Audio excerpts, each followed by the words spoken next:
চাকরিহারাদের 20 জনের প্রতিনিধি এবং যাদের সঙ্গে মুখ্য সচিবের বৈঠক হয় এই শিবপুর পুলিশ লাইন্সে, সেই বৈঠক কিছুক্ষণ আগেই শেষ হয়েছে। এই মুহূর্তে বেরিয়ে গেলেন মুখ্য সচিব।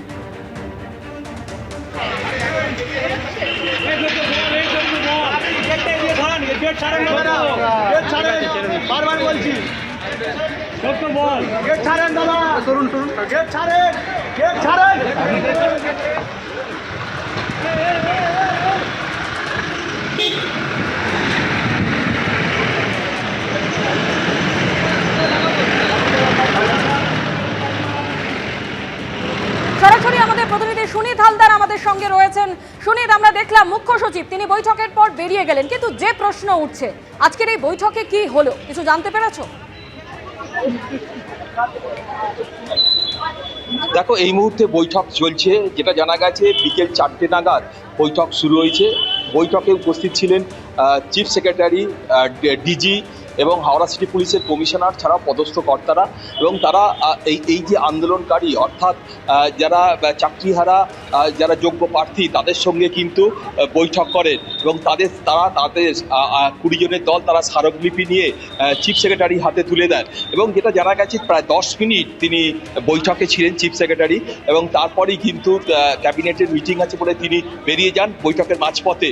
এবং ডিজি রাজীব কুমার তিনি কিন্তু 4:35 পর্যন্ত ছিলেন, প্রায় 35 মিনিটের বেশি, তিনিও বেরিয়ে গেছেন কিছুক্ষণ আগে। এই মুহূর্তে তোমার কাছ থেকে আরো একবার জানতে চাইবো, বৈঠক কি এখনো চলছে? মুখ্য সচিব তো বেরিয়ে গেলেন দেখলাম। চিফ সেক্রেটারি কিন্তু বৈঠকের মাঝপথেই বেরিয়ে গেছেন বলে বলা যেতে পারে।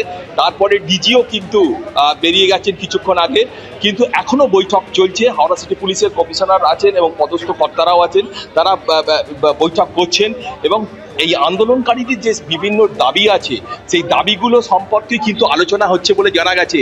যদিও সরকারের পক্ষ থেকে তাদেরকে যে প্রস্তাব দেওয়া হয়েছে যে তাদের যে দাবিগুলো সেগুলোকে দেখা হবে, কিন্তু সেই প্রতিশ্রুতি দেওয়া হলেও কিন্তু আন্দোলনকারীরা স্পষ্ট জানাচ্ছেন যে তাদের যে দাবি অর্থাৎ চাকরি না দিয়ে তাদের চাকরিতে কন্টিনিউ করা, চাকরি বহাল রাখা, সেই দাবি থেকে তারা কিন্তু এখনো পর্যন্ত অনড়। এই মুহূর্তে পুলিশের পদস্থ কর্তারা তাদের সঙ্গে বৈঠক করছেন এবং ভেতরে আলোচনা চলছে। কি আলোচনা হলো, শেষ পর্যন্ত কি সিদ্ধান্ত গ্রহণ করা হলো সেটা কিন্তু এখনো স্পষ্ট নয়, এবং সেটা কিন্তু যারা আন্দোলনকারী তারা বৈঠক শেষে বেরিয়ে এলেই স্পষ্ট হবে। তবে যেটা জানা যাচ্ছে যে এই আন্দোলন যারা করছেন অর্থাৎ চাকরিহারা যারা শিক্ষক শিক্ষিকারা, তারা কিন্তু এইখান থেকে বৈঠক শেষ করে তারা কিন্তু তাদের যেখানে তারা ধর্ণা দিচ্ছিল অর্থাৎ জিটি রোডে মল্লিক ফটকের কাছে আজকে তারা নবান্ন অভিযান করেছিলেন। সেখানে একটা গার্ডরেল দিয়ে ঘিরে দেওয়া হচ্ছিল, সেখানে তারা ধর্ণায় বসেছিলেন। সেখানে তাদের যারা সহকর্মী তাদের সঙ্গে তোমাকে একটু বিরত করব। তুমি যেরকম বলছিলে যে মুখ্য সচিব মাঝপথেই বৈঠকের মাঝপথেই বেরিয়ে যান, তাহলে এই মুহূর্তে বৈঠকে কারা কারা রয়েছেন?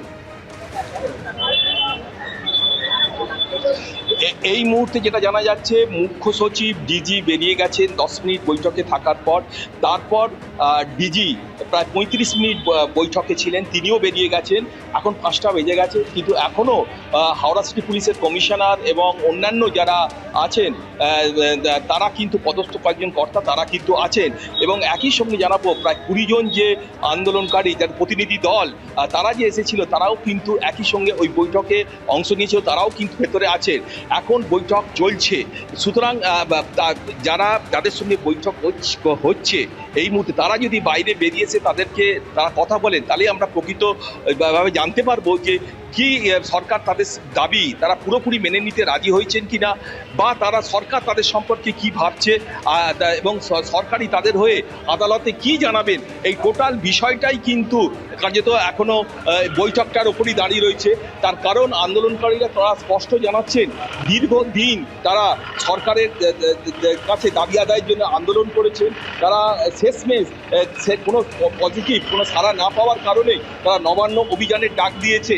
এর আগেই এসএসসি তারা শিক্ষা ভবন তারা ঘেরাও করেছিল, এবং বড়সড় আন্দোলন করেছিল, তাতেও কিন্তু তাদের কোনো লাভ হয়নি। তবে এবারে তারা কিন্তু যেভাবে নবান্ন ঘেরাও করেছে তাতে কিন্তু প্রশাসনের নজর পড়েছে, এবং প্রশাসনের সর্বোচ্চ যারা কর্তা তারাও কিন্তু আজকে এই বৈঠকে দিচ্ছে।